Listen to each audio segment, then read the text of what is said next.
आखिर ऐसी कौन सी सोच थी जिसने इस 8 साल के बच्चे को दुनिया का सबसे छोटा सीरियल किलर बना दिया। बढ़ती उम्र के साथ बच्चे नई बातें तेजी से सीखते हैं। इस दौरान माँ बाप और स्कूल टीचर इन्हें बताते हैं कि अच्छा क्या है और बुरा क्या है। एक छोटी सी चूक किसी भी बच्चे के दिमाग में गलत धारणा बना सकती है और ये एक गलती उसकी पूरी जिंदगी के लिए एक अभिशाप बन सकती है। आसपास का माहौल और लोगों का बर्ताव किसी बच्चे के दिमाग में कौन सी सोच भर दे, ये आप कह नहीं सकते।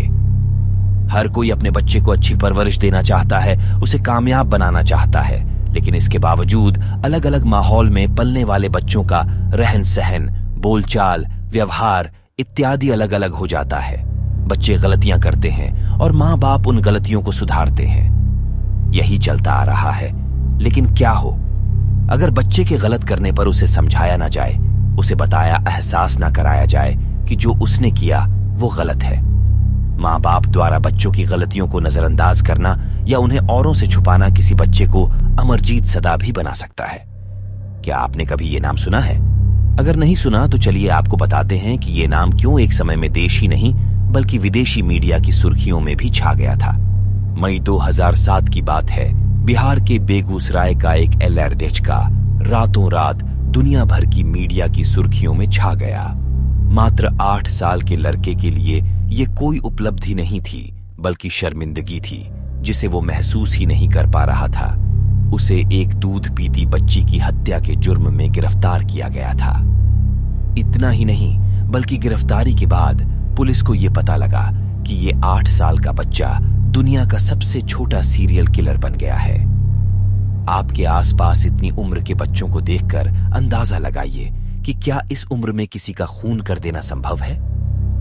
वो भी एक नहीं बल्कि 3 खून। अमरजीत, जिसे मीडिया ने कई जगह अमरदीप नाम भी दिया है, बिहार बेगूसराय के भगवानपुर स्थित मुसहरी गांव का रहने वाला था।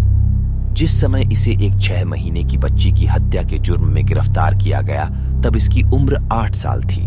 इससे भी आश्चर्य ये है कि ये इस घटना के साल भर पहले यानी मात्र 7 साल की उम्र में 2 अन्य बच्चियों की हत्या कर चुका था। इसके द्वारा हत्या की गई बच्चियों में सबसे अधिक उम्र की बच्ची 8 महीने की थी। इसका कारण कभी स्पष्ट नहीं हो पाया कि ये केवल बच्चियों को ही क्यों अपना निशाना बनाता था, लेकिन कुछ विशेषज्ञों का कहना है कि बच्चियां विरोध नहीं कर सकती और उन्हें मारना में आसानी होती होगी, इसलिए अमरजीत बच्चियों को निशाना बनाता था। एक माता पिता तब क्या करेंगे जब उन्हें पता चले कि उनका बच्चा एक हत्यारा है?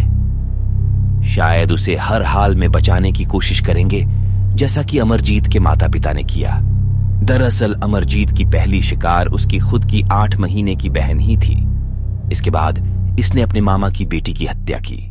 अमरजीत के माता पिता ने इन दोनों हत्याओं की बात लोगों से छुपाने की कोशिश की।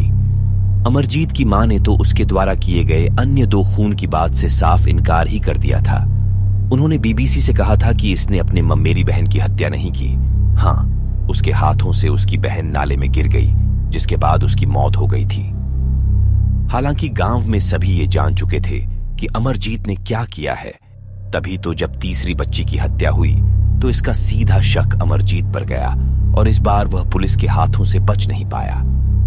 इसके माता पिता ने घर की बात को घर में ही दबाने की कोशिश की, जिसका परिणाम तीसरी बच्ची की हत्या के रूप में सामने आया। कैसे की तीसरी हत्या? गांव की एक महिला हमेशा की तरह अपनी 6 महीने की बच्ची को स्कूल के डे केयर में छोड़ दिएच कर काम करने चली गई। जब वह लौटी तो उसने देखा कि उसकी बच्ची वहां से गायब है। कुछ ही देर में उसकी चीख पुकार सुनकर लोग इकट्ठा हो गए तथा बच्ची को खोजने लगे। अंत में बच्ची मैदान में खून से लथपथ मिली। बच्ची की हालत देखकर लोगों को समझते देर नहीं लगी कि यह किसका काम है। इसके बाद पुलिस ने अमरजीत को गिरफ्तार कर लिया। इस मामले में अमरजीत के हमउम्र दोस्तों से बात करने पर पता चला था कि उसे दूसरों को पीड़ा में देखकर अच्छा लगता था। उसके साथियों ने बताया था कि चोर सिपाही के खेल में वह हम लोगों की बहुत पिटाई करता है। हम लोग उससे दूर रहना चाहते हैं, लेकिन अगर उसे न खेलने दें तो हम लोगों को उससे और खतरा रहता है। जब पुलिस ने हत्या के मामले में अमरजीत से पूछताछ शुरू की तो उसके चेहरे पर किसी तरह का कोई डर नहीं था। उसने सबसे पहले पुलिस से बिस्किट की मांग की थी। हाथ में बिस्किट का पैकेट मिलते ही उसने मुस्कुराते हुए कहा था कि बच्ची स्कूल में सोई थी। मैं उसे वहां से ले आया और मैदान में लाकर खपरा एक प्रकार की ईंट से उसके सिर पर मारने लगा। उसने तब तक बच्ची के सिर पर खपरा से मारा जब तक वो मर नहीं गई। उसने आगे बताया कि मारने के बाद मैंने इसे खेत में रख दिया। उसकी मां ने खोजा तो मैंने उसे बता दिया कि उसे कहां रखा था। जब पूछा गया कि उसे क्यों मारा तो इस सवाल के जवाब में उसने बेपरवाही से कहा था, बस मार दिया। पुलिस ने सदा की बताई बातों की तुरंत जांच की और पाया कि वो सच कह रहा है। अमरजीत के इस रवैये से खुद पुलिस भी हैरान थी। भगवानपुर थाना के प्रभारी शत्रुघ्न कुमार ने बीबीसी को बताया था कि अपने लंबे पुलिस करियर में पहली बार मेरा पाला ऐसे बच्चे के साथ पड़ा है जो आत्मविश्वास से भरा है। इसे वर्दी का कोई खौफ नहीं, डांटने का भी उस पर कोई असर नहीं होता।